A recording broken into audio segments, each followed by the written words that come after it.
Namaste, guys. Christian Long, Life Enhancement Consulting, giving you a big and beautiful shout out on this Transformation Q&A Thursday. And before we begin, let's invoke. Place your hands on your heart. Beware the love in your heart. Beware the gratitude, the peace, the stillness, especially the gratitude. So much gratitude for all the beautiful things in our lives and even the challenges in our lives. So much gratitude. And beware of your crown. Feel your crown expanding. Beware of your heart and your crown together.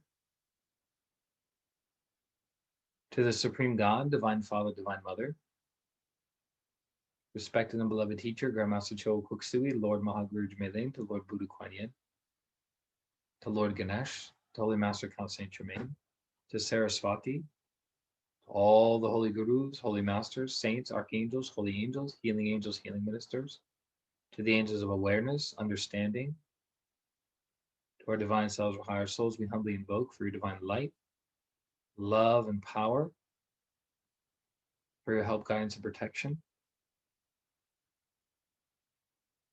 for the practical use of the information that we learned today, and to move our lives forward. We thank you, we thank you, we thank you. With gratitude, respect, and love, so be it, so be it, so it is. Thank you. All right, let me see if I can push this over, guys.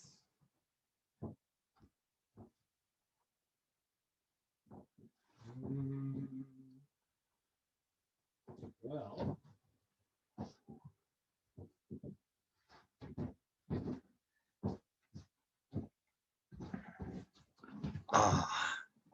so welcome. This is Tibetan. So we're reporting to you live from Sedona, actually the location I'm currently sleeping in, healing in, and meditating in. And it has 1, 2, 3, 4, 5 windows in a very small confined space, but beautiful view of the mountains, the desert, the aridness in this part of the country. And so it's beautiful. It's really, really nice out here. And Wi-Fi has been kind of up and down and up and down and up and down. We bought a little extender, put it right there.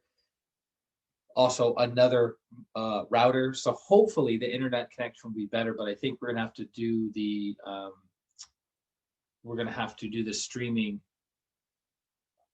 uploading actually in town later tonight. So this probably won't be immediately uploaded. It'll be probably a couple hours before we can upload this.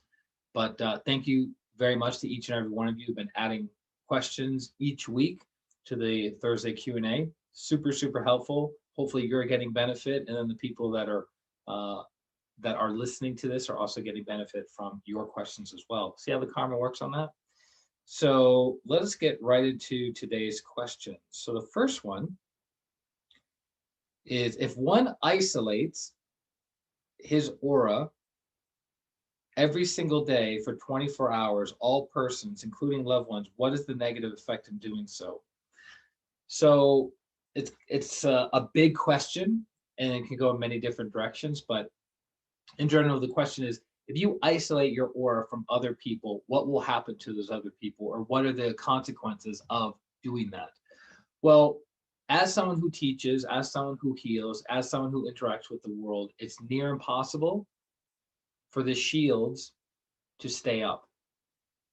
If you have loved ones in your life, it's near impossible for your shields to stay up, right? And so actually we're talking about two different things. One is isolating your aura from someone, and another one is shielding your aura from someone or something. So for instance, let's say you have a stressful job, right? And every day you go into work, you're swimming in that stress. You're interacting with the stress. You're talking with people who are stressed. They're making you more stressed. Then you're dumping your stress onto them. They're dumping more of their stress back onto you. And so you're like, well, what would be a solution? Shielding. Shielding. Now, this is taught in Grandmaster Cho Kuksui's class, Psychic Self-Defense for Home and Office, about shielding. And you also, in a portion of the Pranic crystal healing class, there are some techniques connected to crystals and shielding. But in essence, when you shield yourself, you're preventing certain energies from connecting to your energy body, right? So if you shield yourself from negative emotions, it's much, much more difficult, not impossible, but it's much, much more difficult for people to dump their stress energy onto you and to have it affect you negatively because you're shielded. But you can not only just shield your emotions from having negative emotions put on you, but you can also shield your mind from being mentally influenced, right? You can shield your etheric and physical bodies from being contaminated etherically or physically. So if you're around people who are physically sick, that's a way of shielding yourself, preventing that quality energy from merging with your similar energy. Does that make sense? So that's shielding. And then the question is isolating or withdrawing, which this is all taught in these classes. But we're not going to go into the specific techniques. But in essence, it's a process of withdrawing your energy body from the energy body of another person. Now, my experience has been if you have a big energy body and your energy body is feeding a person deeply or feeding many people, and you consciously, through the will, withdraw your energy from them, they will go from here to here very quickly and they will not experience, how should I put this? They'll not have good experiences. They'll literally feel like there's a cold draft in their life. They'll feel depleted. They'll feel not so good on many, many different levels. That's to say you're doing your spiritual practice regularly. You have a big, bright, clean aura. You have big, bright, clean chakras. So you have energy that you're radiating to people, right? That then if you withdrew that energy from them, they would notice something. They would notice a dip in their own energy level, right? That's why when we go to pranic healing classes, our hatha yoga classes, our hatha yoga retreats, we are in the presence of the masters who have big, big energy, and they are feeding us. So when we get to the retreat, we feel bright, we feel expanded, we feel alive. It feels great. But if they were to withdraw the energy, the person's aura shrinks, the person's chakras shrinks, and things become more difficult. And Grandmaster Chogo Koksui has actually done demonstrations in class. He says, okay, I isolate my aura from you. And the person feels like they're left out in the cold, right? All right, the teacher reconnects. Okay, and then telling the person, say, I withdraw my energy from Master Choa, right? And then the person feels again, because the teacher's a bigger, brighter source of energy than the disciple, right? That's how it works. So I don't recommend doing that. I don't recommend withdrawing and isolating your aura for a prolonged period of time, like the question here. You did it every day, 24 hours a day, because it is a form of injury. It is a form of injury, but it's very difficult to isolate our energy bodies from people we have karmic relationships with, i.e., our family members. So it doesn't really work too well. We can temporarily isolate and withdraw.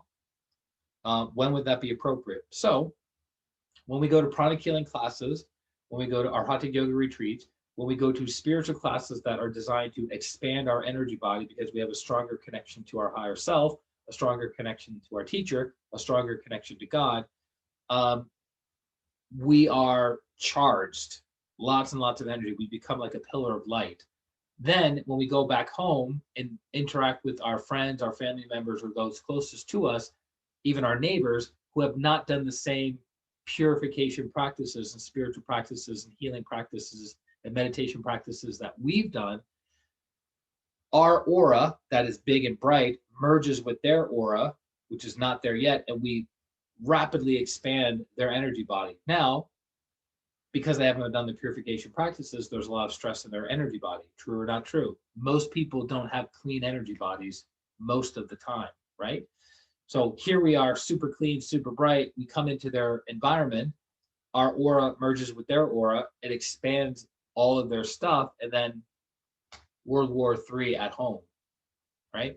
And I always wondered that myself. I always had that experience of I would go to a retreat, typically by myself, and my wife at the time would stay home, and then I would come home feeling blissed out, happy, joyful, everything copacetic, and then as literally as soon as I opened the door, World War III. I couldn't figure out what was happening. And then years later, it was explained that you need to withdraw and isolate your aura from that person, not for 24 hours, not forever, but just for a short period of time.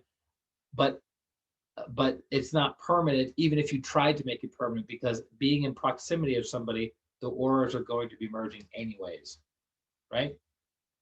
There are ways of making it more permanent, but it's a form of injury. Also, if you are a healer, if you have a shield on and you have somebody that is in need of healing sitting across from you, or they're on Zoom or Skype or they're distant, and you start healing them, your shield goes down. It's just how it goes, because if the shield is up, energy can't flow smoothly back and forth between you and the other person. Does that make sense? So I don't recommend creating shields with people that you interact with on a daily basis, unless you are in a very, very stressful environment that is emotionally stressful or toxic. Like there's a lot of gossip, there's a lot of people backstabbing each other. So one environment is stressful, you can create a certain kind of shield with that. Another one could have lots of gossip and manipulation and scheming. You can create another kind of shield to protect you on that account. But if that's the case, if you really are in that kind of environment, rather than shielding yourself every single day, I would recommend shielding yourself temporarily and then doing your best to get out of that situation. Find another job, find another department, because obviously that's not a very healthy environment. Okay, so I hope that helps. Number two, or the next question: how does one know pain is physical or energetic? How does one know pain is physical or energetic? So, for instance, you are experiencing shoulder pain. You're like, my shoulder's really, really painful. Is it energetic? Is it somebody projecting energy to me? Is it a cord, or did I really just strain the muscle in my shoulder? What's the factor, right?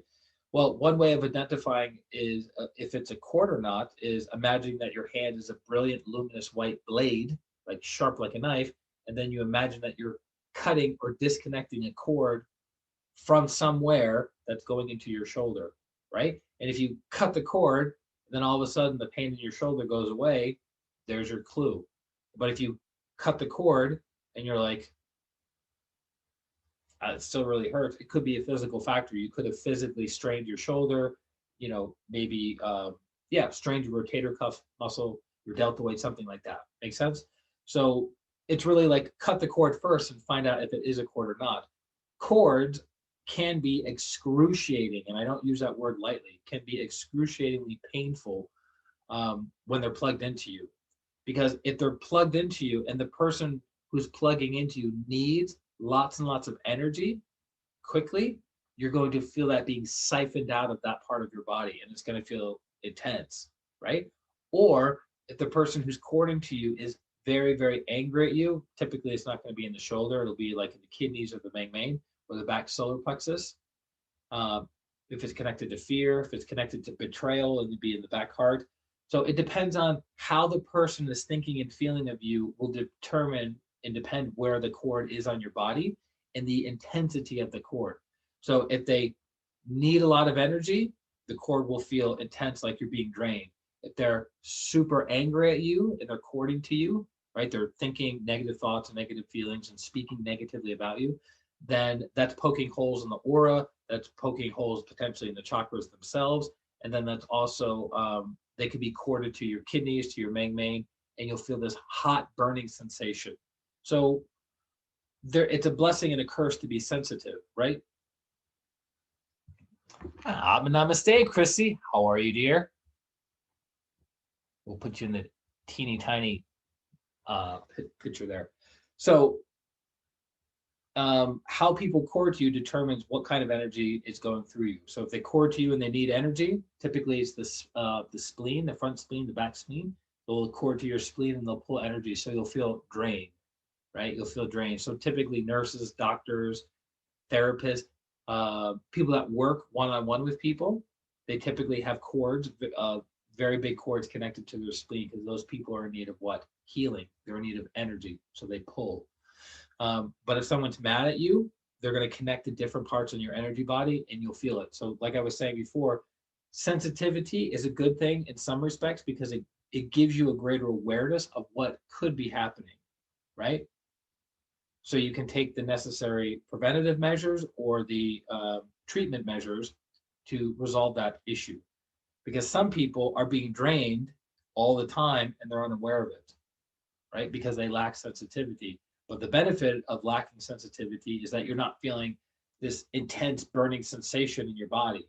But just because you're not feeling it doesn't mean it's not affecting you negatively psychologically, right? So I hope that makes sense. Um, Next question. If one continues to be drawn to a certain teacher or place, what is the message there? Um, if one continues to be drawn to a certain teacher or place, what is the message there? Okay, so we have certain kinds of teachers, right? We have inner teachers that teach us in the inner world, and then we have outer teachers, physical people that could be inner teachers, and or those could be guides pointing us to higher teachers in the physical or inner world, right? So there's different ways of looking at it. What is the message? Teachers always come into your life to help you move the divine plan forward for your life. And typically, what moves the divine plan forward is service to others, right?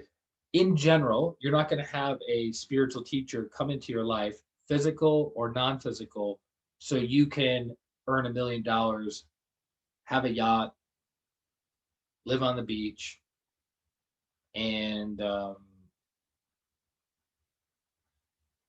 not pay your taxes, right? In general. So great teachers aren't coming into your life to help you with those things. Great teachers are saying that soul has a readiness, willingness, and capability to be of service that I can continue to grow and nurture and help. And then they will come into your life, give you teachings, give you healings, bring people in that will help move you forward. But if you're not a person who's ready, willing, and able to raise their hand, you're of no use to the spiritual hierarchy. You're of no use to these teachers. Does that make sense? So if the person has the will to serve, teachers will come into your life. There's a Master Toa would say that when large groups of people form, the higher beings are forced to come, right?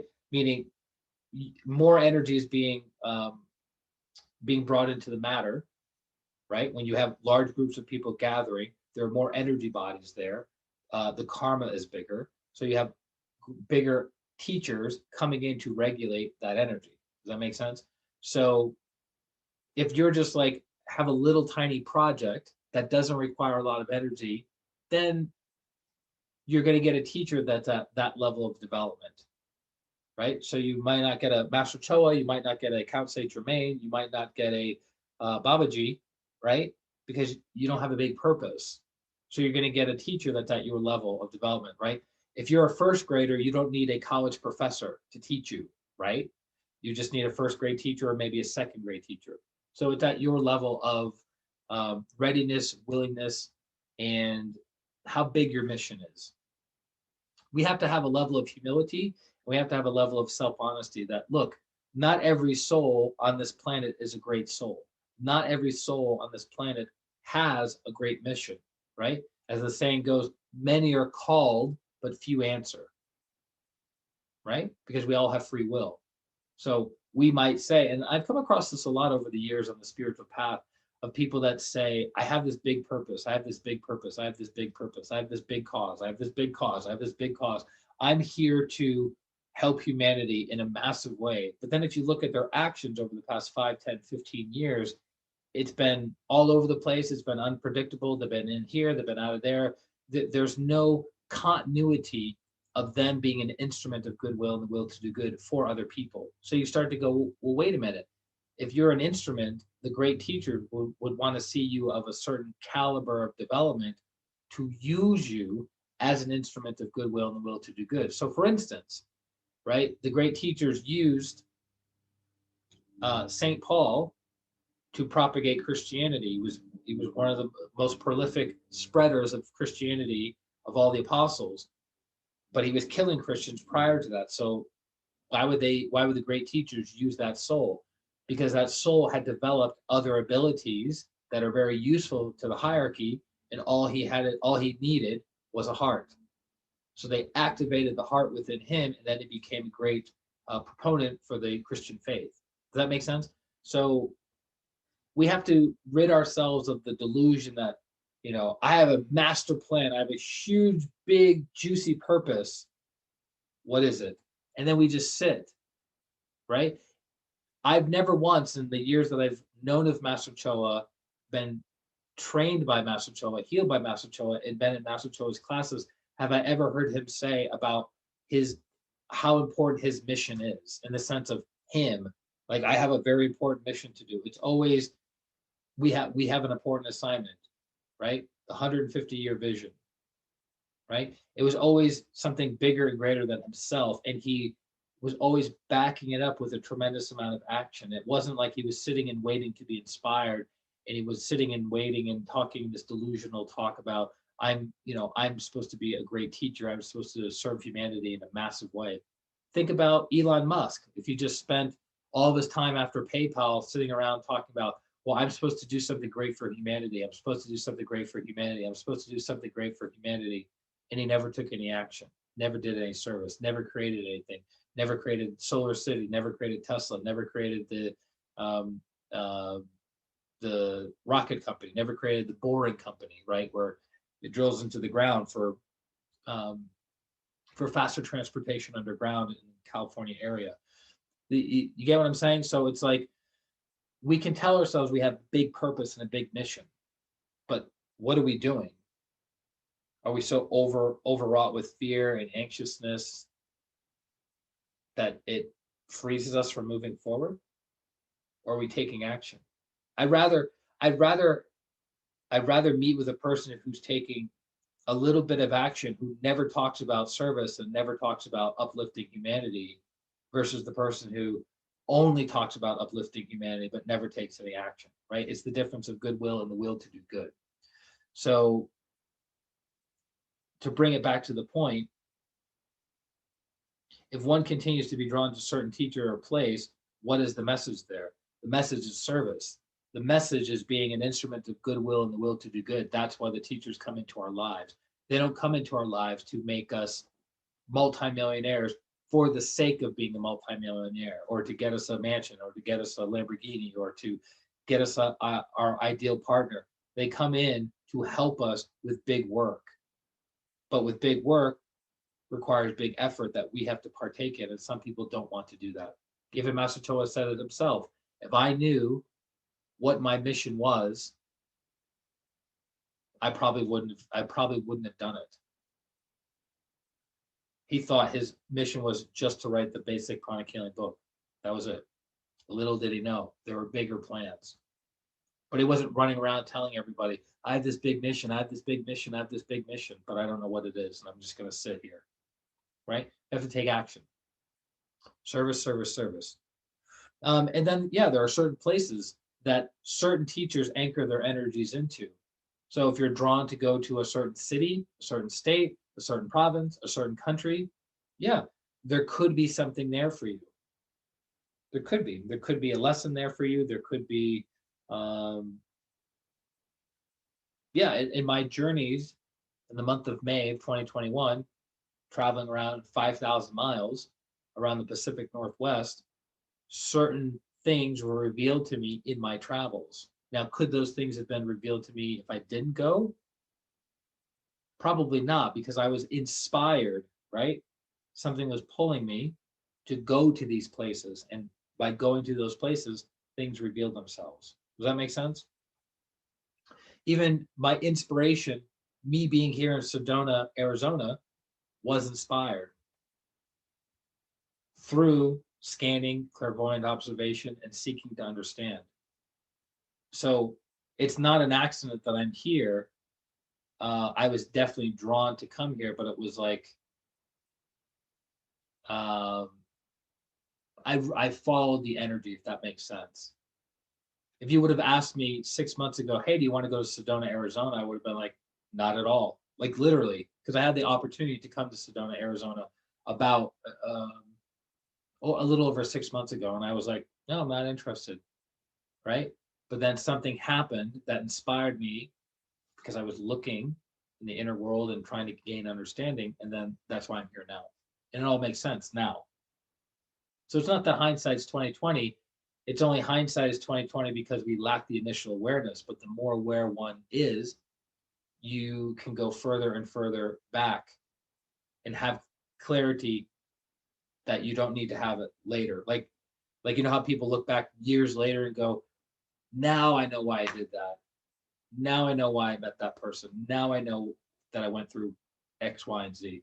But if you have enough awareness, you understand what the lesson is almost as it's happening with that place, with that person. Hopefully I didn't lose you. So next question.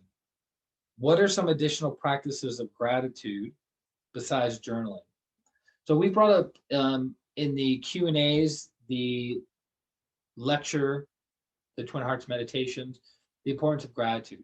It is extremely, extremely, extremely important. And it's something that, again, for most people, it goes in one ear and goes out another because we've become a little numb to certain words in our culture, like gratitude, forgiveness, just two simple ones, right? Gratitude and forgiveness.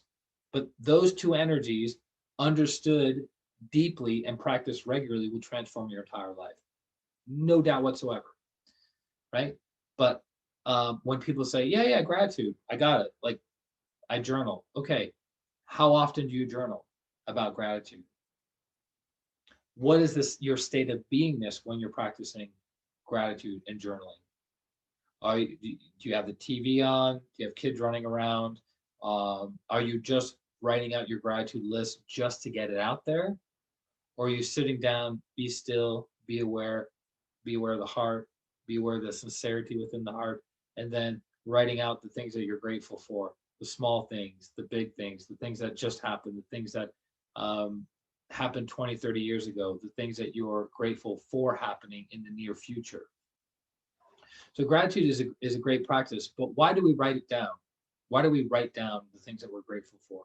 Because it steps the energy down and makes it more tangible and more concretized. And so it's easier to experience in our lives, right? If everything is so abstract and so ethereal and so non-physical, right? It's harder for us to tap into those energies. But every time you sit down and you write out things that you're grateful for, you're dropping the energy down and it's leaving a stronger imprint and impression on your energy body, right? So it's super, super helpful to write out your what you're grateful for.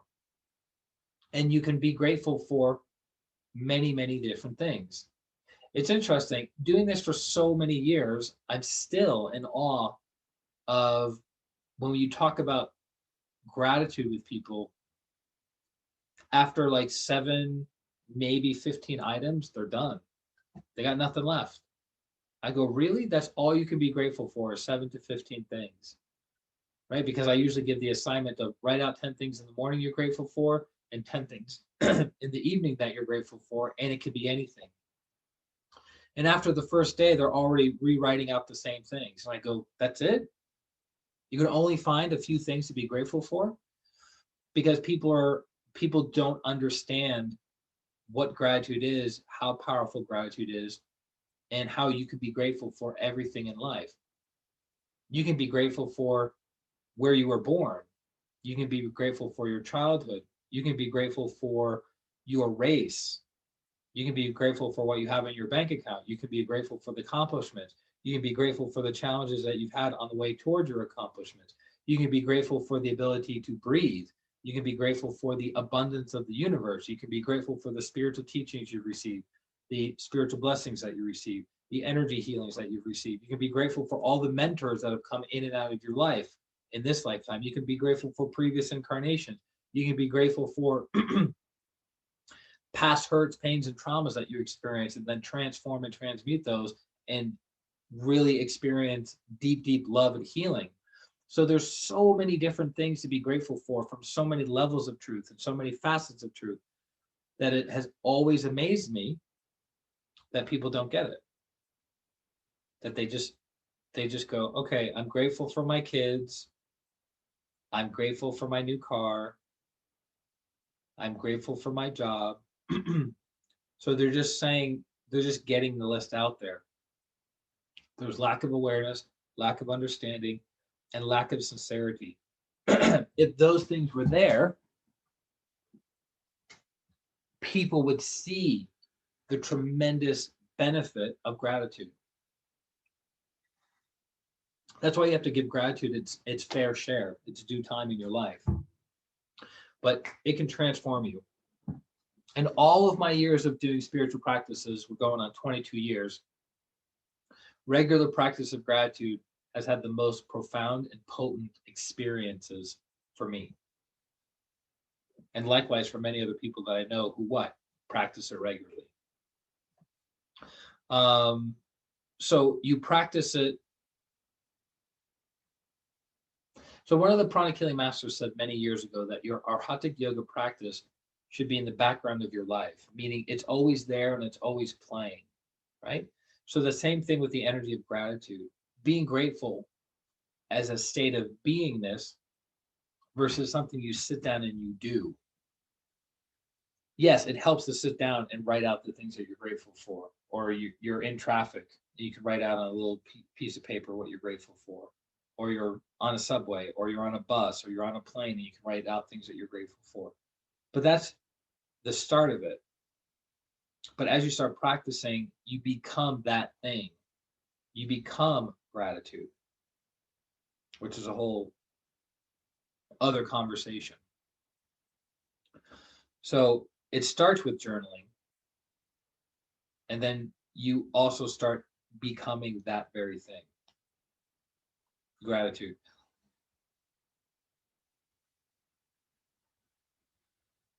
How can a pranic healer help a person heal via a group healing rather than a one-on-one healing? Can individualized problems be healed through a group rather than individual healings? A little bit wordy, but let's see if we can break this down.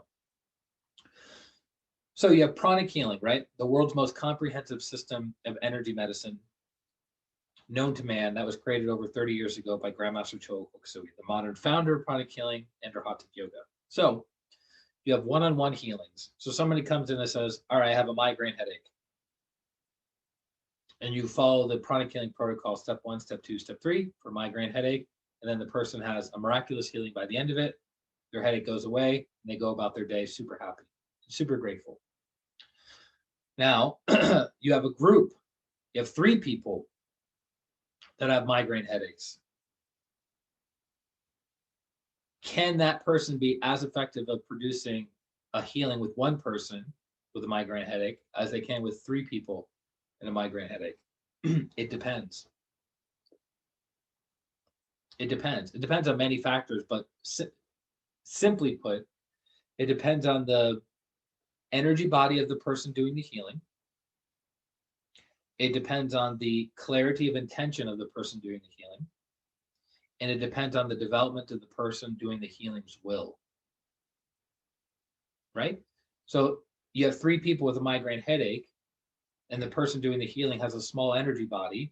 The ability for that person to be a conduit for healing energy is going to be limited. Right? If the healer has doubt, the effect will be limited. If the healer cannot maintain clarity of intention, okay, I'm doing this next step in the protocol, this next step in the protocol, this next step, and I have 3 people that I'm working on, then the healing will be limited. And then lastly, the will. Will is super, super, super important, especially in higher end healings. If the will is not there, the healing will be limited. So the healer has to have will to move energy. The more people you have, the more energy, the more will is required to move the energy. Granted, the more people that are coming in for healing, the higher beings are forced to come, right? Which we talked about earlier. But the healer still has to have the will. to direct energy. So what if you have now, instead of 3 people, you have 6 people, and instead of 6 people with migraine headaches, you have one person with a migraine, one person with lower back pain, another person with anxiety, um, another person who just had a breakup in a relationship, another person who is suffering from alcoholism, and a 6th person that is afraid of heights. Then what do you do? Well, that requires much more skill in healing, which is outside of the scope of what we're talking about in this program. So yes, that can be as effective. Is it more effective if one of those people meet with the healer one-on-one? In general, yes. But can those people be all alleviated of all of their different symptoms in a group healing? Yes. But that's dependent upon the healer. Also, the receptivity of the person, the karma of the people, granted, but also the effectiveness of the healer. So one of the healers in pranic healing can easily heal 6,000 plus people at one time. I do group healing. I am not at that level of being able to heal 6,000 people at one time. Now, are you saying you got 6,000 people with potentially 6,000 different ailments or conditions? Is it possible for that person to profoundly heal each of those 6,000 different conditions or ailments? It's possible. That's outside of my ability currently, so I can't say with certainty. 20 people, okay, requires a certain skill set that isn't required at one-on-one healing. What's the skill set required at healing 1,000, 5,000, 10,000 people? Probably different. Okay. I have a feeling there's some commonalities, but there's also other factors that are kicking in. But it's the energy body of the person. If you have a small energy body, we recommend staying away from group healings. Group healings, not group blessing, right? Because what do we do in the Twin Hearts meditation? We as the individual bless the entire planet. True or not true? But we're also not consuming the congestion of the entire planet. We're not sweeping the solar plexus chakra of 7+ billion people. I think that would be a little bit too much congestion for an individual. Okay. Next question. What is the difference between invoking?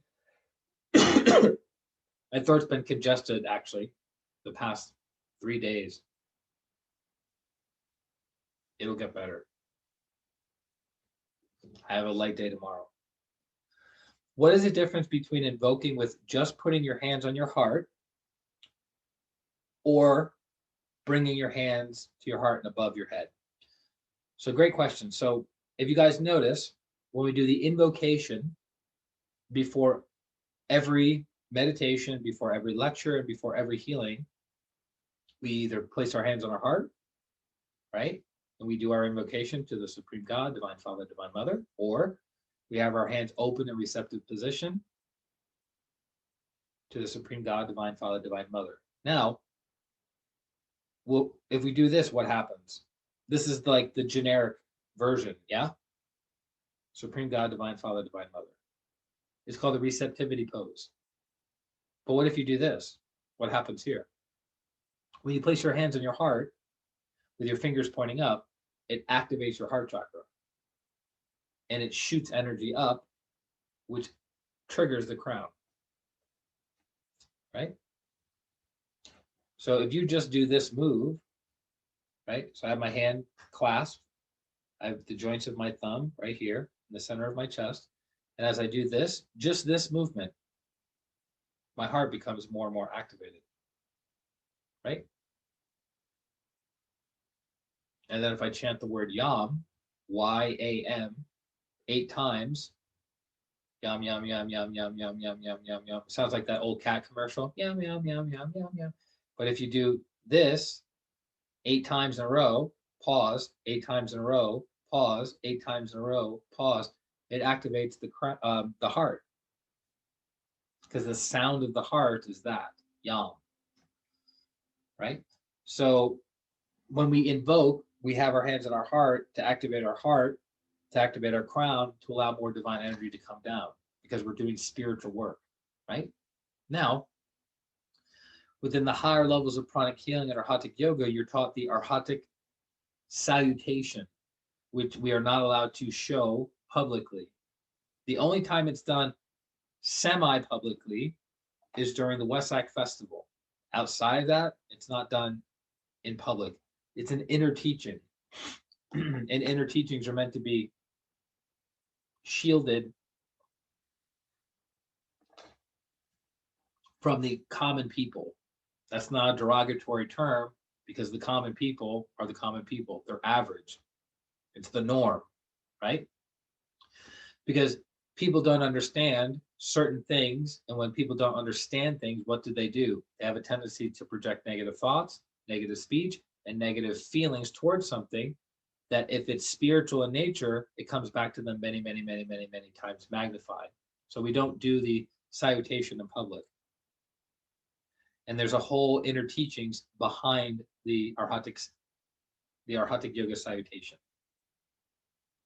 So we're not going to be covering it, but in essence, it makes you more conductive and more receptive to the lineage that you're part of. So in pranic healing and Arhatic Yoga, we're part of the lineage of compassion and mercy, and one of the head elders or teachers of that school, I'm using that loosely here, is Lord Buddha Kuan Yin. Right? Lord Buddha Kuan Yin, the teacher of compassion and mercy. So you can do your invocation like this. This is for the general public. For the more advanced people, you can do your invocation with your hands on your heart, your head slightly down. And then you can do the Arhatic Yoga salutation or invocation, which has a little bit more steps. And it's funny. What do they say? The devil's in the details. Well, I don't like to use that in this context, but the details of the every step of the salutation is very, very important. So if you leave that out, it's not as effective. Let's see.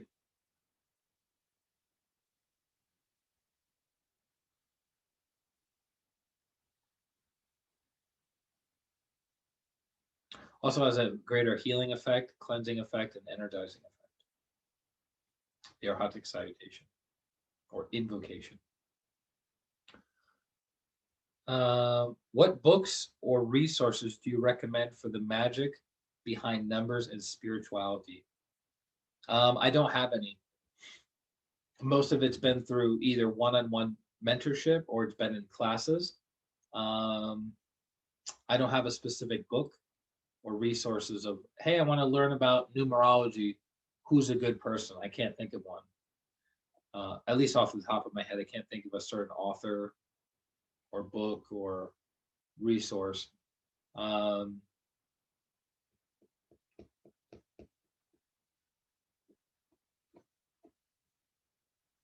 Yeah, nothing comes to mind. If something does, I'll share it in the group later, but nothing comes to mind. It's mostly been through one-on-one mentorship or classes and pranic healing. Next question. How can we become aware of our inner guides? What are their characteristics if they show up? Again, the way you become aware of your inner guides is by being of service. So maybe you don't have the awareness of teachers around you, but if you start being of service, you will be led and guided, probably without your awareness, until your awareness grows. So you could sit all day long in your meditation room and go, okay, I want to be guided. I want to be guided. I want to be guided. Or you can just go, hey, where can I do service today for an hour? That will be better than sitting all day. Because the teacher will be like, yeah, you're not even serving though. You're not doing anything. You don't need the energy, right? But if you're out there making it happen, that's a soul that's of goodwill and the will to do good. That soul needs more energy. Okay, here's more energy. That soul needs more resources. Here's more resources. That soul needs more guidance. Here's more guidance. Versus, hey, come on, come on. Where are you? I need your guidance. It's a little backwards for people. I know. What characteristics if they show up? So the great teachers have specialization. Our school specializes in healing. That's our specialization. Other schools specialize in other things. Other teachers specialize in other things. So for instance, Vivekananda, a great teacher who was the one credited for bringing yoga to the West in the late 1800s, was a teacher of will. So if you're a very bhakti, very devotional person, right, you come a lot from the heart, are you going to resonate with a teacher that's all about will? No. Right? You're going to resonate with a teacher that's about bhakti, about love, about devotion, about service. Right? So it depends. You will get the teacher or guide that you need in order to help you serve more people. So if you need more will, there will be a teacher that come into your life to give you will. If you need more love, there'll be a teacher to come into your life. And by the way, lessons are also teachers. So the good and the not so good things that happen to us are opportunities to learn lessons. And usually the people, here's a big one for you. Usually the people we have the most difficulty with are our greatest teachers. Aha. We keep having this ideal, right? That in order for us to grow and evolve, we need a holy master sitting next to us, watching us do things. And that's not how it works. Trust me, they know what we're doing without them sitting next to us. That's why they're holy masters, right? So they will bring in other assistants, guides to mirror back certain lessons that you need to learn in order to move your life forward. This particular soul has impatience. Okay. Well, here's a person that you can work out your impatience with. This person has trust issues and it's preventing them from moving their path forward. Okay. Here's this person that's going to help you with your trust issues. This person has poverty karma that has to be worked out. Okay, here's the person we're going to introduce that's going to take money from them. All for the purpose of neutralizing the negative karma and learning a lesson to move forward. Again, the great teachers don't just sit down and hang out with us. That's not how they work. If you want to be close to the teachers in that way, then you have to be a great, great instrument of goodwill and the will to do good. You have to do great service. Not with the intention of I want to be of service and then sitting and waiting. It doesn't work that way. You'll be sitting and waiting for quite some time. I think actually that's why a lot of disciples don't move their lives forward as rapidly as they could because they spend too much time contemplating, sitting, waiting, wishing, daydreaming, and not really putting their goodwill into the world. So that's why they don't progress as quickly. Next question. Why do we take coffee baths? Good question. So coffee baths. So in pranic healing, we're taught about salt baths with tea tree oil or lavender oil for certain purposes of cleansing our energy body. Then we have coffee baths. Why coffee bath?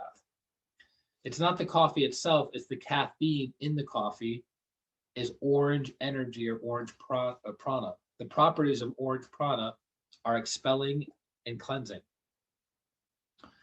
What's the plus and minus of taking a coffee bath? If you have a super heavy congested day at work, super heavy congested event, family event, a reunion, some social gathering, you're hanging around a bunch of people that have COVID, right? You can take a coffee bath and it energetically cleanses you super deeply, super thoroughly, it cleanses all the energy, not all, but it cleanses a lot of the congested energies out of your aura. The challenge with doing too many coffee baths a week is it starts taking the clean energy out of your system too. So you start feeling depleted, right? So you're like tired, lethargic, depleted, not doing so well. So you want to do coffee baths occasionally. How much coffee? Enough to turn the water dirty, like a dark brownish orange. Not pitch black, let's not overdo it. But also you don't want it just to be a tinge of orange. You want it to be like a dark orange brown, right? So that's like maybe half a cup. Half a cup would be sufficient for a bathtub. Half a cup, and you would do not normal coffee, but instant coffee because it dissolves. If you just take coffee beans or coffee grounds, it's not going to dissolve as easily, and you don't get the benefit as much, right? And do you want decaffeinated coffee or caffeinated coffee? Decaffeinated has what? Less caffeine, which means it has less orange prana. So you want to make sure it's caffeinated. And the benefit of taking a coffee bath is you also get to have a nice cup of coffee while you take your bath. Disgusting. Don't drink the water, by the way. It'll be very not so good. So you combine the two, salt and coffee. You don't want to just take a coffee bath with water and only coffee. You want to take water, salt, coffee. How much salt? Typically 2 pounds. Okay. And then last question, is there anything wrong with having multiple sexual partners? Is there anything wrong with having multiple sexual partners? Why is the last question got to be the most complex one? All right, so can I just answer like one word? No. So there's nothing ethically wrong. There's nothing morally wrong. There's nothing illegal. Obviously, if the person's underage, then it would be. If everyone's on board and has understanding, then it's fine, right? The challenge with that is when you have sex with another person, you absorb some of their energies and they absorb some of your energies, right? So if you have a big, big aura that's bright and clean and shiny and healthy, and you merge your energy body with someone who's not doing spiritual practices, who ultimately benefits? They do. So they siphon a lot of that energy from you to them, and then it heals their aura, heals their chakras, and it helps them evolve, right? And keep in mind, I'm referring to someone who's doing their spiritual practices. This is not somebody who, I took pranic healing, therefore I'm a super advanced soul, or I took arhatic yoga, therefore I'm a super advanced soul. I'm talking about someone who does regular spiritual practices, not just arhatic yoga or pranic healing, but from other schools, but they're regular in their practice, right? They have a level of character building, a level of purification, a level of development, right? So you can transform your partners through your spiritual practice, but it's partially contaminating you. You're partially generating karma and neutralizing, but also generating karma with that person. And because most people aren't objective, and if you're sleeping with multiple people, there's going to be enviousness, jealousy, hurt feelings, misunderstandings, and other things that can cause drama within your relationship. Also, when you have sex with someone, you're creating deep cords with that person, and those cords can persist after the relationship, right? So then think about this. You have a big, bright, shiny aura from doing your spiritual practice, yes? And then you sleep with multiple people at the same time within a, say, 6-month period. And let's say they're all not spiritual practitioners. So now your aura is congested, depleted, and you have all these cords plugging into you, pulling energy from you all the time. Now, granted, you can do your spiritual practice and maintain the energy and even go beyond, but it's like heavy lifting. So you're not just meditating for you, you're meditating for all the partners that you've been with. So is there anything wrong? You would have to define what wrong is, right? Like if you have guilt and shame of sleeping with multiple people, that could be programming from your childhood, it could be programming from your culture, your religion, right? So if it's coming from a place of programming, then no, that's not healthy. If it's coming from a place of neediness, that's not healthy. But if it's coming from a open heart and it's clear communication and boundaries are expressed and boundaries are respected, then have at it. Go for it. But the likelihood of that happening is unlikely. It's possible, but not probable, right? And this goes for men and for women. In general, women consume more energy or are affected more so energetically, sexually than men are, because it's being received deeper into their physical body, therefore their energy body. So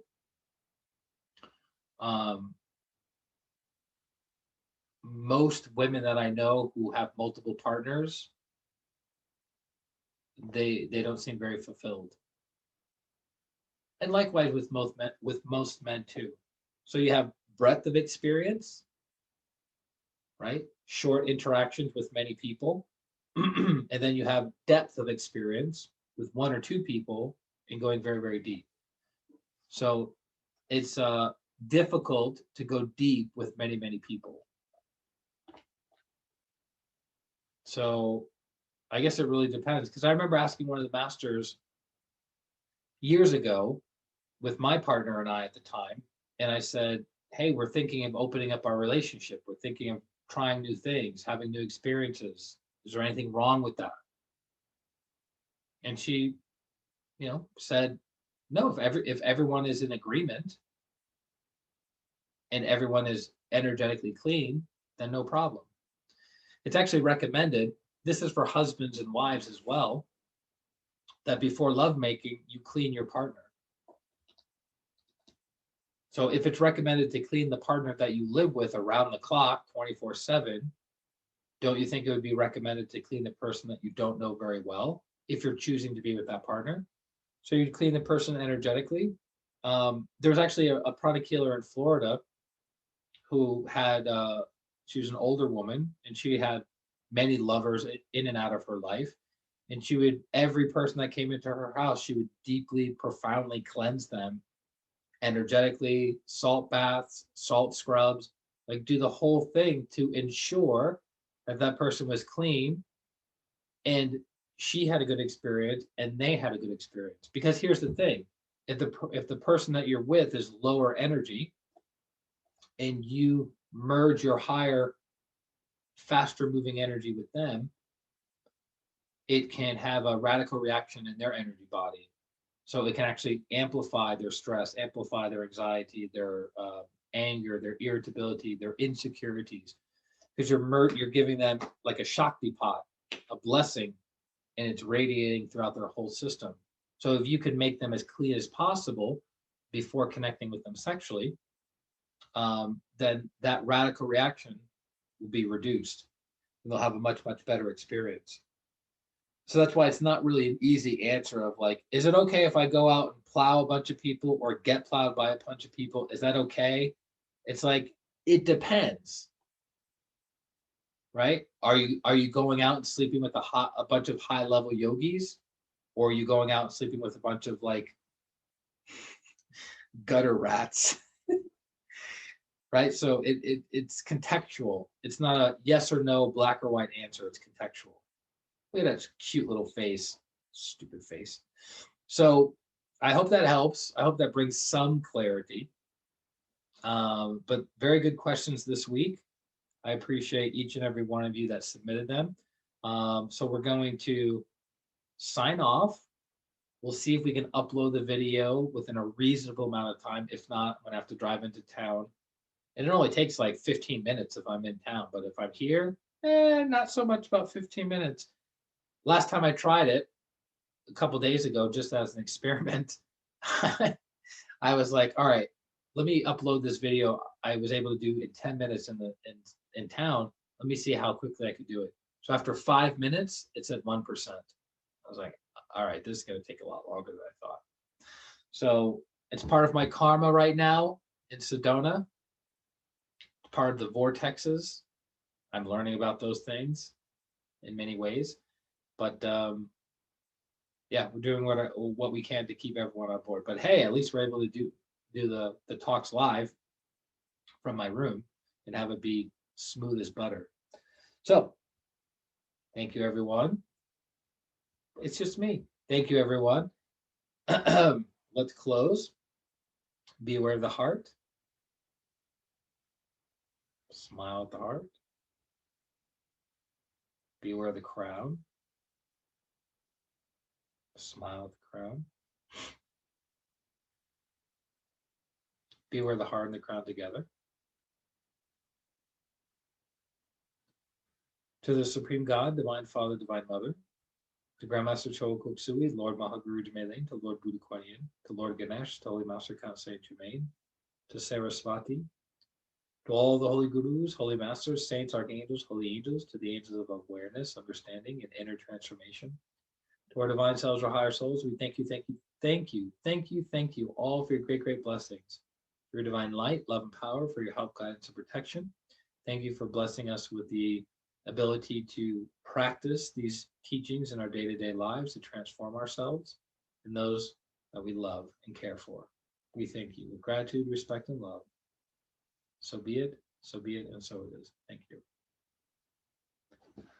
Ta-da! Oh, lots of love to you, Chrissy girl. I will talk to you on the flip side. Glad you were able to come in when you did. And let me know if you can see. Hopefully we can upload this super fast. So be it, so be it, so be it. I'll talk to you soon. Bye-bye, everyone.